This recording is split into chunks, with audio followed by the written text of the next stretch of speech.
নবীজি তো আরশে গেছেন, আমাদেরকে বলেন নাই।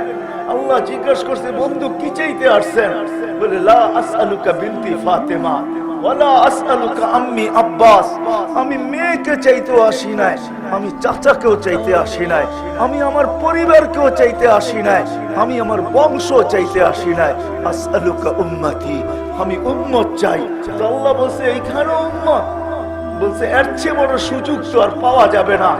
আপনি পাশে, আমি পাশে, আপনি আমাকে দেখতেছেন, আমি আপনাকে দেখতেছি, আপনি বলতেছেন, আমি শুনতেছি, আমি বলতেছি, আপনি শুনতেছেন। এরকম সুযোগ তো আর জীবনে কখনো আসবে না।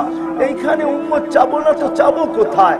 তো আল্লাহর রাসূল যুক্তি দিতেছে, আনতা রব্বুল কারীম আনা নবিয়্যুর রহিম। আপনি রব্বে কারীম, আমি নবী রহিম। কাইফা তুযায়্যু আহদিল উম্মাহ বাইনাল কারীম ওয়ার রহিম।